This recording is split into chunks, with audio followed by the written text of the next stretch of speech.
Hi everyone, मैं सभी divine souls का वेलकम करती हूँ मेरे इस यूट्यूब चैनल पर जिसका नाम है ट्विन फ्लेम डीवा। जैसे कि हम इंटेंशनल ट्रिगरिंग जो कि माइंड गेम ही होती है उसकी बात कर रहे हैं और मैं मल्टीपल वीडियोस में ही इसे शेयर कर पाऊंगी। लॉन्ग वीडियोस इस पे अपलोड नहीं हो रहे हैं, मे बी कोई इशू हो गया होगा।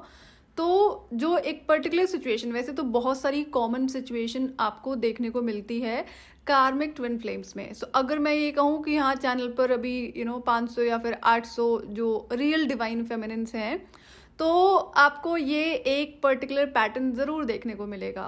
वैसे तो बहुत सारे पैटर्न्स होते हैं ऐसे कि एक तो हो गया जो आपका रनर चेजर का डायनामिक है, दूसरा होता है ghosting which is no contact. तो ये जो सिचुएशन है अगेन यहाँ पर डिवाइन ही है जो इतने बड़े रोल यहाँ पर क्रिएट कर रहे होते हैं कि जिसे आप सेपरेशन कहते हो, जो नो कॉन्टैक्ट सिचुएशन है गोस्टिंग के थ्रू करी जाती है, जहाँ से सेपरेशन एक्चुअली में शुरू होता है। और ये एक्चुअली में near death experience twin flames करते हैं। ये मैं अगेन आपको अपने एक्सपीरियंस से ही बता रही हूँ। जैसे कि ट्विन फ्लेम कनेक्शन होने की वजह से, जब मुझे नहीं पता था, मैं तब की बता रही हूँ कि जब से मैं ऑब्जर्व कर रही थी कि अजीब सी चीज़ मेरे साथ में हो रही है। और इससे पहले तो मुझे कभी ना तो अट्रैक्शन तो होता ही नहीं है मुझे, और ये जो फीलिंग्स थी वो भी इतनी ज़्यादा एक्सट्रीम लेवल पर हैं। और कई साल तक, आई थिंक 4-5 साल तक मैं खुद को एक्सक्यूज़ देती रही कि ये अट्रैक्शन होगा, ख़त्म हो जाएगा, बट नहीं होता है। और मैंने हर पॉसिबल कोशिश करी इस चीज़ से निकलने के लिए। अब जैसे कि जब हम मिले थे तो इससे हाय हेलो मेरी तरफ से ज़रूर होता था, बट जब अगर जैसे मैंने नहीं करा है तो इसका भी कभी कॉल तो कभी मैसेज या फिर ऑफिस में डायरेक्टली खुद से आकर बात करना। तो मैं सिर्फ ये देख रही थी कि एक जो सिचुएशन कहते हैं ना, एज आई सेड कि मैं अपने एक्सपेरिमेंट ज़रूर करती हूँ। तो जब ये तो पता ही था कि जो फीलिंग्स मुझ में है वो उधर भी है, एग्जैक्टली सेम लेवल पर है। लेकिन ये जो इतना जब हम साथ में बैठते थे ना ऑफिस में, तो कभी मेरे साथ नहीं बैठता था इसकी हालत ख़राब हो जाती थी। तो ये ट्विन फ्लेम कनेक्शन की वजह से होता है। और जब हम पहली बार मिले थे तो ये शिवर कर रहा था, इसके हाथ काँप रहे थे और मुझे था कि मैंने क्या देख लिया। ये पहली जो फर्स्ट टाइम मैंने इससे इंट्रैक्शन करा मेरे ऑफिस वर्क की वजह से। तो जब मैं शुरुआती डे से ही नोटिस कर रही थी कि ये कैसी सी चीज़ है कि मेरे माइंड में 24/7 चलने लगा है। तो मैं, जैसे हम ऑफिस में रोज़ ही मिल रहे हैं, तो मैं क्या करती ना, मैं अपने काम पे फोकस करती कि नहीं मुझे आज इससे बात ही नहीं करनी है। तो 2 दिन 3 दिन, तो ये एक दिन भी बिना बात किए नहीं रहता था।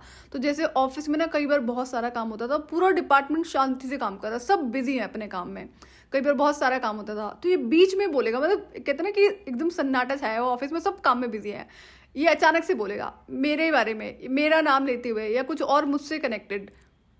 तो फिर जब ये मैं परेशान होने लगी ना कि मैं किस तरह से एंड करूँ, इन फीलिंग्स को जाती नहीं है। और अब क्या होता है कि जब मैंने इसे बोला है कि मुझे ना तू ब्लॉक कर दे, मेरी तरफ से मैसेजेस जाते हैं, मुझे अच्छा नहीं लगता है। अभी तक इसने मुझे कुछ बोला नहीं था कि मुझे मैसेज करना चाहिए नहीं करना चाहिए, इसे कोई प्रॉब्लम नहीं है, बल्कि बोलते हैं तुम करा करो मैसेजेस, कोई दिक्कत नहीं है।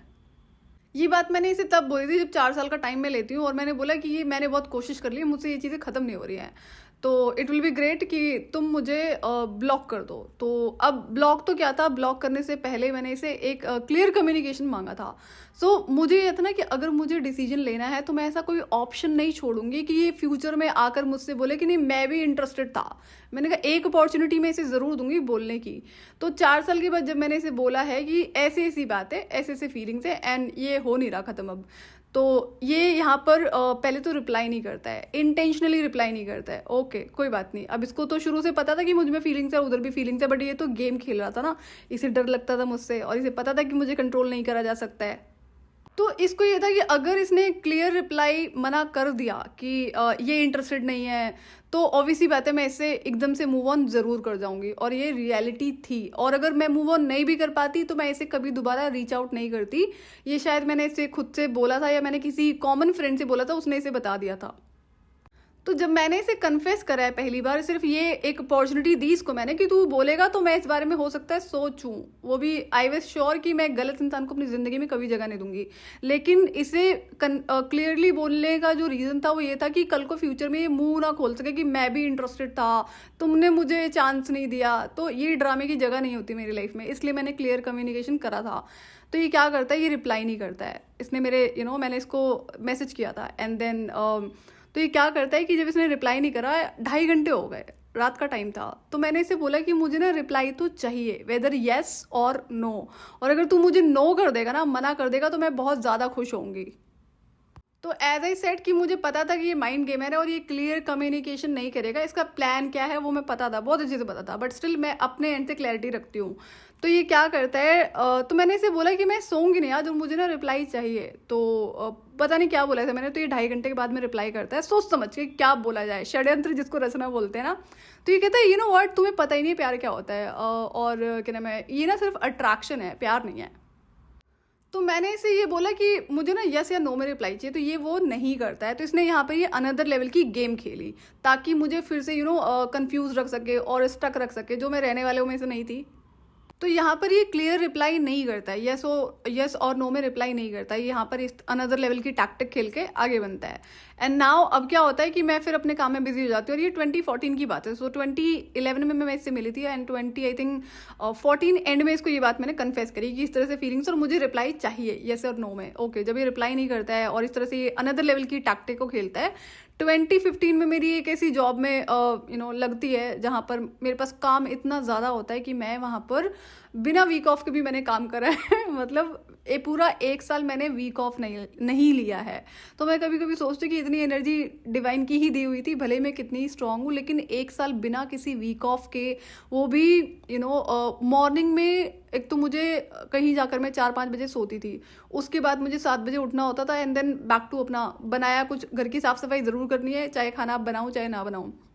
करते करते कई बार मुझे लेट हो जाए तो मैं नहीं खाना बना पाती थी, तो फिर मैं बाहर से ब्रेकफास्ट करती थी। ओके, एंड देन अपना ऑफिस पहुँचे 9 बजे, और काम वहाँ पे इतना होता था कि 9 से 9 ऑफिस में काम करूँगी, कई बार 10 बजे तक मुझे बैठना पड़ता था। जैसे ही मैं घर आऊँगी, मेरा जो डायरेक्टर होता था वो रिपोर्टिंग मांगता था, 10 से 12 तक मुझे बैक टू बैक कुछ कॉल्स करनी पड़ती थी। ओके, वो भी करती थी मैं, जबकि मैं एक बहुत सीनियर लेवल पे थी, बट मेरे बिना ना काम नहीं होता था। तो सोचो, सवेरे 9 बजे से रात के 12 बजे तक मैं काम करी, और यही रूटीन मैंने 1 साल तक फॉलो करा है। तो मुझे ये था चलो कोई बात नहीं, होने दो इस काम को ना, इसे हो सकता है इसी बहाने ये इंसान मेरे माइंड से निकल जाए। तो काम की वजह से ना मेरे पास टाइम ही नहीं होता था कि मैं अपना सोशल मीडिया भी चेक कर लूँ। तो मैं अपनी लाइफ में बहुत ज़्यादा बिजी हो गई थी, और इसके बारे में सोचने का तभी टाइम मिलता था जब मैं, या तो एक्चुअली में मेरे पास कुछ टाइम है, या तो ये ऐसे रहता था कि एक ऐसा ब्रेन है, हाफ ब्रेन है जो चल रहा है, इससे कॉन्वर्सेशन चल रही है और मैं अपने दूसरे ब्रेन से काम कर रही हूँ। बट देन जैसे मैं घर पर आती थी, एंड जब मेरे पास टाइम होता था कि अब मैं थोड़ी देर के लिए रेस्ट कर लूँ रात को ना 12 बजे के बाद में, तब मुझे ध्यान आता था हाँ ठीक है, अब वो टेलीपैथिक कॉन्वर्सेशन शुरू हो गई। 2016 में, पता नहीं कौन से ईयर में, मैंने इसे बोला कि तुम मुझे ब्लॉक कर दो, तो इसने मुझे ब्लॉक नहीं करा। क्यों? क्योंकि ये थी कनेक्शन की वजह से, और मैंने आई थिंक आपसे पहले भी शेयर करा हुआ है कि ना चाहते हुए भी मुझसे मैसेजेस चले जाते थे, जैसे कॉल लग जाता था। तो मैंने इसको ना ये बात बहुत क्लियरली बताई कि ऐसा मेरे साथ में हो रहा है, एंड आई नो कि कोई भी बिलीव नहीं करेगा कि अपने आप कैसे इसका नंबर डायल हो जाता है, कैसे अपने आप मैसेज चला जाता है। तो ये क्यों होता था? जो ये हायर सेल्फ का कनेक्शन है, और इसकी वजह से होता, और कुछ नहीं था। और जेन्युइनली मैं खुद से मैसेज कॉल नहीं करती थी, and I used to feel guilty कि मैंने ये क्या करा। तो ये मुझे ना हंसते हुए स्माइली भेजता है एंड बोलता है कोई बात नहीं, करा करो मैसेज। एंड देन मैं इसको बोलती हूँ तुम ना मुझे एक काम करो, ब्लॉक कर दो, because I am feeling guilty. मैं मैसेज नहीं करना चाहती, फिर भी मुझसे चला गया। तो ये मुझे ब्लॉक नहीं करता, पता है। मैंने इसे 2016 में शायद ये बात बोली थी, इसने मुझे ब्लॉक नहीं करा। ओके, अब ये हाय हेलो चलता रहा, इसकी तरफ से भी मेरी तरफ से भी, बट हाय हेलो ही था, इससे ज़्यादा कभी कोई कॉन्वर्सेशन नहीं होती थी। एंड देन क्या होता है कि 2019 में जब मेरी फ्रेंड का वो इंसिडेंट होता है ना, अच्छा अब ये मुझे क्या करता है, जब इसने फेक ब्रेकअप शो करा है उस टाइम पे ये, अच्छा नहीं, जब इसका रिलेशनशिप ओपन होता है ना सोशल मीडिया पर, डिवाइन ही करवाते हैं मेरे कहने पे, तो मैं भी इसे कंग्रेचुलेट करती हूँ। तो ये देखता है कि मैंने भी इसे कंग्रेचुलेट करा है, तो इसको ये तो कहीं ऐसा ना हो मैं मूव ऑन कर जाऊँ। तो ये 6 महीने के बाद में फेक ब्रेकअप शो करता है। तब ये मुझे फेक ब्रेकअप जब ये शो करता है, तब अचानक से मुझे ये ब्लॉक कर देता है। फिर जब 2019 में वो मेरी फ्रेंड का इंसिडेंट हो जाता है, एंड देन मुझे अचानक से जब इसकी याद आती है, इसका ध्यान आता है कि अगर इससे कुछ हो गया ना तो फिर बहुत गड़बड़ हो जाएगी। वो जो एक साइड मुझ में एग्जिस्ट करता है ना, वो बाहर आएगा तो प्लैनेट पे बहुत डैमेज होगा, और जो होना नहीं चाहिए। तब मैं डिसीजन लेती हूँ ऑल ऑफ अ सडन इसके एरिया में शिफ्ट करने का। एंड देन उसके बाद में जो मुझे सोल शॉक मिलता है कि मैं इसकी इमीडिएट नेबर बन जाती हूँ, again part of divine plan. और इससे पहले 2019 से पहले मैंने इसके ईगो पे 2 तमाचे भी लगाए थे ना, जहाँ पर कुछ मैंने इसे बोला है, वो आप वीडियो सुन लेना। अब सोचो इसको, अब जैसा कि एक चीज़ मुझे समझ में आती है कि ये इंटेंशनली इस चीज़ को कंटिन्यू कर रहा है कि मैं इसकी लाइफ में मतलब इसके ऊपर ना हमेशा स्टक रहूं। तो मुझे था कि मैंने अपनी तरफ से काम कर दिया, कि मैंने तुझे अपॉर्चुनिटी दी थी कि तू क्लियरली कम्युनिकेट कर सकता है, बट तुझे तो माइंड गेम खेलनी है। तो मैं इसके लिए नहीं कर रही थी, मैं डिवाइन के लिए कर रही थी। मुझे डिवाइन से डेफिनेटली डर रहता था कि अगर मुझसे एक भी गलती हुई तो मुझे बहुत बुरी पनिशमेंट मिलेगी। तो मुझे था कि मैंने 10 साल में से मौका दिया था अपनी बात को रखने का। तो अब जैसा कि ये इंटेंशनली इस चीज़ को खेल रहा है कि मैं आजीवन इसके ऊपर स्टक रहूं, और ये इंसान मल्टीपल रिलेशनशिप्स में रहता है, फेक ब्रेकअप तब फेक ब्रेकअप तब इसने शो कर दिया। तो मैं डिवाइन को बताती हूँ कि अब मैं ये अपने लिए करूँ और आपके लिए करूँ, कि आप मुझे ब्लेम नहीं कर सकते हो। क्यों? क्योंकि मुझे था डिवाइन ने मेरे लिए कोई देखा हुआ है। तो मैं वहाँ पर इसे खुद से क्लोजर देती हूँ, जब इसके ईगो पे 2 तमाचे लगाए मैंने, कि आज की बात मेरी ज़िंदगी में इसका कभी भी एक्सेस नहीं होगा, मेरी लाइफ में इसका चैप्टर परमानेंट क्लोज होता है। तो ये मैंने इसे टेक्स्ट करके बता दिया था। तो जब इसने मुझे अचानक से ब्लॉक करा है ना, जब इसने अपना फेक ब्रेकअप शो करा है और मुझे ब्लॉक करा है, ये भी एक अनदर लेवल की टैक्टिक थी। तो वहाँ से क्या होता है, ये जो गोस्टिंग जिसे कहते हैं, कि जब मैंने बोला तब तो तूने ब्लॉक नहीं करा, उसमें भी तूने 3 से 4-5 साल का गैप लिया है। अचानक से ब्लॉक करना, तो ये क्या करता है, जब मैं बाद में इसकी नेबर बनती हूँ ना, तो जो रिमोट व्यू के थ्रू मैं देखती हूँ, ये इंसान ना उस तरह की बुक्स को पढ़ता है, किसी इंसान को किस तरह से मेंटली कंट्रोल करना है, जो साइकोलॉजी से रिलेटेड बुक्स होती हैं, ये वो पढ़ता था। जो ट्रिक्स्टर की चीज़ें होती है ना, उन चीज़ों को ही पढ़ता था। And I was literally surprised. मैंने कहा मुझे तो पता ही है कि माइंड गेम है ना, बट ये यहाँ से सीखता है, ये मुझे नहीं पता था। तो जब मेरी लाइफ में किसी का मैं चैप्टर क्लोज करती हूँ ना, कोई भी हो, चाहे फैमिली रिलेशंस में हो या फ्रेंड्स में हो, या फिर ये इंसान था जिसके लिए मुझे फीलिंग थी, तो फिर वो उस टाइम पे ना वो इंसान मेरे लिए एक्चुअली में डेड हो जाता है। उसके बाद में अगर वो कभी सामने आ भी जाएगा ना, या फिर आ भी जाएगी, तो मेरे ऊपर रत्ती भर फर्क नहीं पड़ने वाला, मेरी तरफ से कोई एक्शन रिएक्शन रिस्पॉन्स नहीं होगा। I be like I don't know you. तो ये रियलिटी है मेरी लाइफ की, तो मैं इसलिए बहुत टाइम लेकर लोगों को निकालती थी। तो अब जब मैं इसकी इमीडिएट नेबर बनती हूँ, और तब ये मुझसे जब जिम में मिलता है, तो ये खुद से आकर बात करता है। अब ये जब आगे पीछे नाच रहा था, मैंने तो देखा ही बात करने के लिए कोशिश कर रहा है, मुझे था लेकिन मैं तो नहीं करूँगी, मैंने तो अपनी तरफ से क्लोजर दे दिया था, चैप्टर इज क्लोज्ड। फिर भी ये वहाँ पे चक्कर काटता रहता है। जैसे ही मैं ट्रेडमिल से नीचे उतरती हूँ, अपना हाथ आगे बढ़ाता है, और ये एक अगेन सरप्राइज एंड शॉक था मेरे लिए कि मेरा हाथ अपने आप आगे बढ़ जाता है। इतना फ्यू सेकंड्स के अंदर ये चीज़ हुई थी ना, तो मैं खुद शॉक थी कि ये कैसे हुआ। अभी तक कनेक्शन रिवील नहीं हुआ था। क्यों? क्योंकि ये 2019 की ही बात है। तो जब इसने मुझसे खुद से बात करी है ना, हैंडशेक करा है, कुछ 2-4 वर्ड भी इसने बोले हैं 2019 में, तो आई वाज लाइक कि कितना गिरा हुआ इंसान है, इसकी कितनी बेइज्जती करी थी मैंने जब इसके ईगो पे 2-3 तमाचे लगाए हैं, ये स्टिल मुझसे बात कर रहा है। तो इसको क्या था, ये बहुत बड़ा अपने आप को ना माइंड गेमर समझता था कि मैं स्टिल कंटिन्यू कर लूंगा अपनी उस गेम को ना, स्टक रखने वाली गेम को। तो मैंने कहा अभी पता नहीं ना तुझे कोच कहते किसे। तो मुझे समझ में आया कि अनदर लेवल की गेम खेला, लेकिन ये बहुत ज़्यादा गिरा हुआ इंसान है, इसकी इतनी बेइज्जती करी थी स्टिल। बट इसका एक ही मोटिव था कि अब मैं इसको ऐसे फील कराऊंगा जैसे कुछ हुआ ही नहीं, तुमने मुझे कुछ कहा ही नहीं, मैंने कुछ सुना ही नहीं, और मुझे कोई फ़र्क ही नहीं पड़ा तुम्हारे वो इतनी बेइज्जती करने की वजह से। जब मैंने इसके ईगो पे 2 तमाचे लगाए हैं, जब मैंने इसे क्लोजर दिया है, तो मैं तो समझ गई थी कि क्या करने की कोशिश कर रहा है। तो फिर जब मैं अपना वापस घर आती हूँ, तो इसको लगा कि मैं इसको अटेंशन दूंगी, जो कि मैंने नहीं करा। ओके, अब इसकी वहाँ से अनदर लेवल की गेम चलती रही। तो इससे मैं आपको क्या समझाना चाह रही हूँ, जो गोस्टिंग है वो एक माइंड गेम है, और ये एक्सट्रीम लेवल का इफेक्ट एक इंसान के माइंड और इमोशनल साइड पर करती है। इंसान की मरने की सिचुएशन भी आ जाती है। ये इतना ज़्यादा पेनफुल एक डार्क साइकोलॉजी का पार्ट है। तो और ये हमेशा सोच समझ कर ही करा जाता है। ये कभी भी ऐसा नहीं किसी ने गलती से कर दिया हो। ये गलती से करने वाली चीज़ नहीं होती। ये बहुत बड़ी प्लानिंग प्लॉटिंग का नतीजा होता है, जो इंसान आपको बहुत पहले से इस चीज़ को प्लान करके बैठा होता है कि वो ऐसा करेगा या फिर ऐसा करेगी। तो अब ये ना बहुत सारे रिलेशनशिप्स में देखा जाता है। तो अगर हम ट्विन फ्लेम की बात नहीं भी करेंगे, तो जो नॉर्मल कनेक्शंस होते हैं वहाँ पर भी ये खूब होता है। तो लेकिन ये हमेशा से ध्यान रखना कि ये समझी हुई सोची हुई चाल होती है, जिसको कहते हैं ना कि अब जैसे कोई इंसान आपसे जेलस है, एक लड़का एक लड़की के करियर से जेलस है, अब वो चाहता है कि वो उसे कंप्लीटली ब्रेक कर दे। वही भले ही वो उसका कॉम्पिटिटर ना हो वर्क लाइफ में, बट ये होती है नार्सिसिस्टिक लोगों में आदत। तो इन्हें इनकी औकात का बहुत अच्छे से पता होता है कि डायरेक्टली कुछ भी नहीं कर सकते, कुछ भी उखाड़ नहीं सकते ऐसे इंसान का। तो वहाँ पर क्या होता है, ये एक सबसे आसान तरीका होता है उस इंसान को इमोशनली ख़त्म कर देने का। तो ये क्या करते हैं, अब यहाँ पर अलग अलग सिचुएशंस आती हैं जहाँ पर इंसान हो सकता है आपसे डायरेक्टली आपको प्रपोज कर दे, डायरेक्टली हो सकता है मैरिज के लिए भी प्रपोज कर दे और मैरिज हो भी जाए, ये भी होता है। और ऐसे भी केसेस देखे जहाँ पर इंसान 8, 9, 10, 11, 12 साल तक रिलेशनशिप में रहता है, उसके बाद अचानक से गोस्टिंग करता है। तो जिसको लगता है ना कि बड़ा अचानक से हुआ था, कैसे हो गया, तो ये अचानक से नहीं होता, ये शुरुआत से ही करी गई प्लानिंग प्लॉटिंग होती है। सो जो गोस्टिंग है, जिसे गोस्टिंग करनी होती है ना जिसके साथ में, वो कौन से टाइम पर गोस्टिंग करता है, उसका एक ही मेन एम होता है, जो पर्टिकुलर टाइम को डिसाइड करना होता है गोस्टिंग कब करनी है। जब वो देखेगा कि सामने वाला इंसान अब आपके ऊपर कंप्लीटली को डिपेंडेंट हो चुका है, अब वो आपके बिना रह ही नहीं सकता है। अब उसने अभी तक, आप इनिशियली क्या होता है, वो इंसान आपको खुद से कॉल मैसेजेस करेगा और खुद से हो सकता है भाई आपके लिए बहुत सारी चीज़ें कर रहा हो या फिर कर रही हो, लाइक गिफ्ट्स हो गया, लव बॉम्बिंग जिसे कहते हैं, बहुत ज़्यादा अटेंशन देना, केयर करना।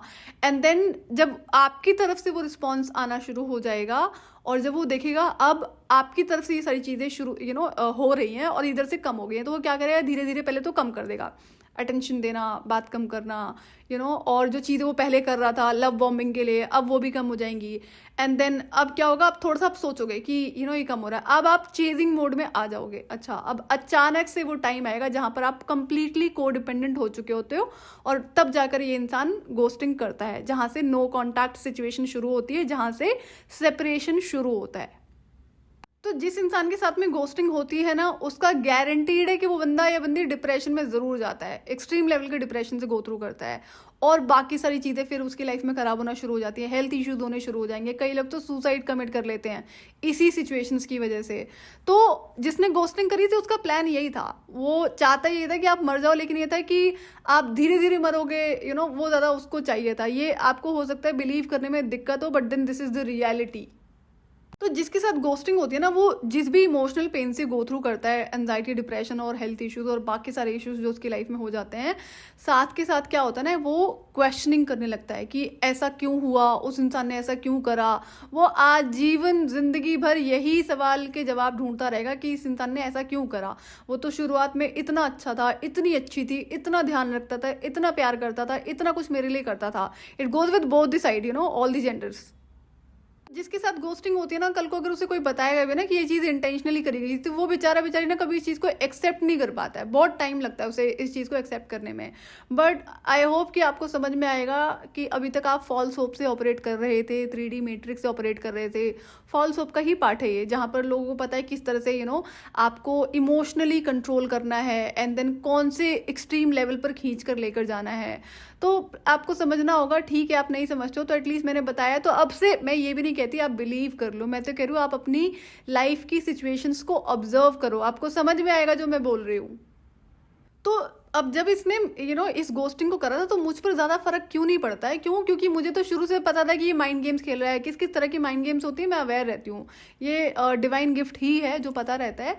और दूसरा, उसके बाद में जिस टाइम पे इसने मुझे ब्लॉक करा है ना, ऑल ऑफ अ सडन सोचो 4-5 साल का गैप लेके, जब मैंने इसे बोला ब्लॉक करने के लिए तब नहीं करा, इसने अचानक से ब्लॉक करा है, तो वो भी 4-5 साल के गैप के बाद में। तो ये वो सिचुएशन थी जहाँ पर मैं ऑलरेडी एक्सट्रीम लेवल का पेन गो थ्रू कर रही थी मेरी फ्रेंड के इंसिडेंट की वजह से।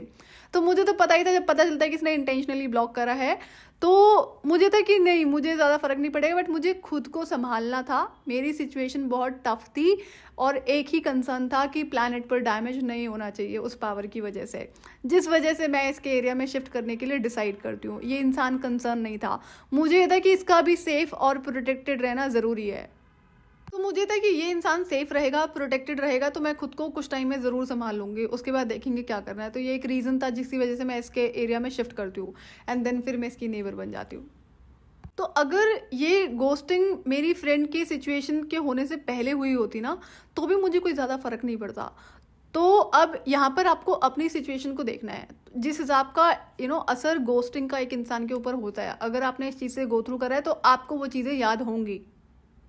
तो क्या आप कभी इस चीज़ को समझ पाए हो कि कार्मिक ट्विन फ्लेम किस किस तरह की माइंड गेम्स खेलता है? आई एम श्योर नहीं समझोगे, तभी इसीलिए प्रॉब्लम ही होती है आपको इन चीज़ों को एक्सेप्ट करने में।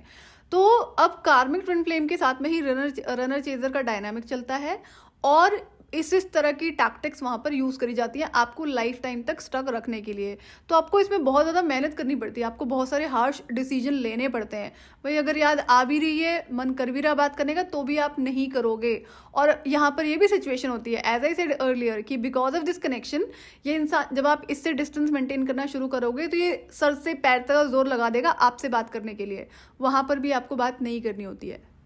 और गोस्टिंग ना सिर्फ लव रिलेशनशिप्स में नहीं होती है, नॉर्मल कनेक्शंस में भी होती है, जहाँ पर ये नार्सिसिस्टिक लोग ही होते हैं जो ये चीज़ें करते हैं। ये भी मैंने देखा हुआ है। तो ये आपको समझना होगा कि जब भी कोई आपसे इस टैक्टिक को यूज़ करता है, गोस्टिंग को करता है, you just have to take a decision कि आज के बाद इस इंसान को खुद से रीच आउट नहीं करना है और अपने इमोशनल साइड का बहुत ज़्यादा ध्यान रखना है। क्यों? क्योंकि चाहे लव रिलेशनशिप में करी जाए या फिर नॉर्मल कनेक्शंस में, इंसान को इमोशनली हर्ट करने के लिए और इमोशनली ब्रेक करने के लिए ही ये टैक्टिक यूज़ करी जाती है। सो गोस्टिंग से डील करने का जो सबसे बेस्ट सोल्यूशन होता है कि आपको पहले तो इस एक्सेप्टेंस में आना होता है कि ये इस इंसान ने जानबूझकर करा है।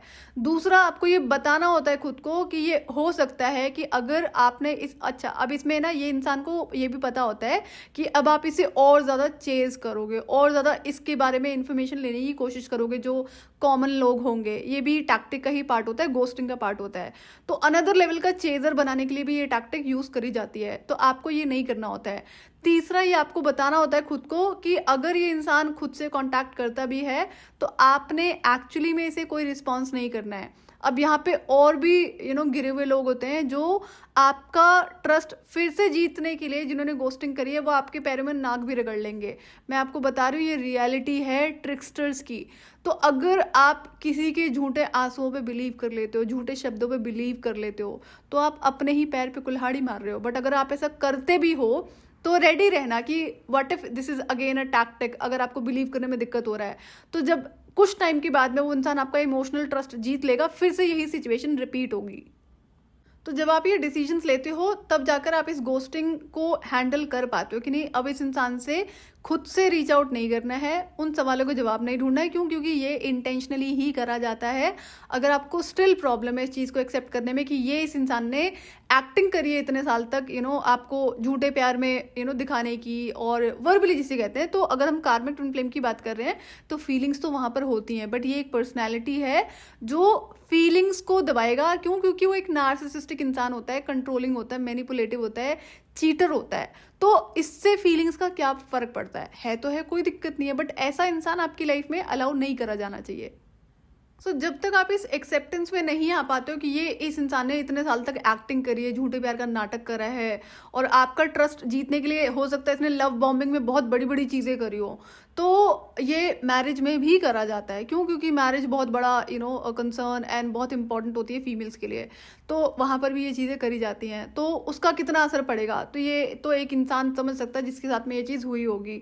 तो आपको ना इस पेन से निकालने के लिए बहुत मेहनत करनी पड़ती है। अगर उस आपने उस सिचुएशन से गो थ्रू करा है तो उस पेन से निकलने के लिए आप अपना सेल्फ लव, क्रिएटिविटी भी ध्यान देना। प्लस में ये आपको ध्यान रखना होता है कि इस इंसान का चैप्टर आपकी लाइफ से हमेशा के लिए क्लोज हो गया है, और ये भी खुद को बताना होता है कल को ये आने की कोशिश करे, चाहे जो मर्जी आपके सामने ये एक्टिंग करे, आपको इसे अपनी लाइफ में अलाउ नहीं करना है।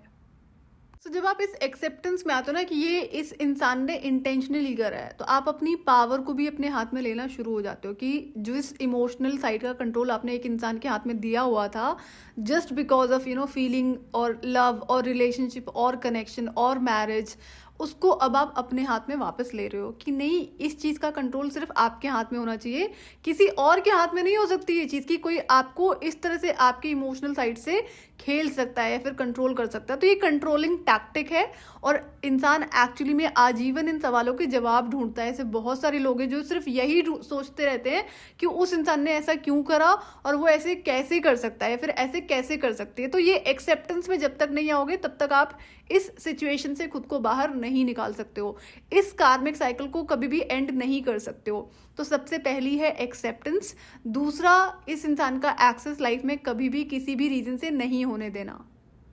सो इस तरह से आप जो गोस्टिंग सिचुएशन होती है उसको हैंडल कर सकते हो। अभी इससे जुड़ा एक और टॉपिक है जो ट्विन फ्लेम सेपरेशन का टॉपिक है, उस पर मैं आपसे सेपरेट वीडियो शेयर करती हूँ जो कि इंटरकनेक्टेड ही है, जो कि कंफ्यूजन क्रिएट करी जाती है ट्विन फ्लेम्स को इस टॉपिक से रिलेटेड।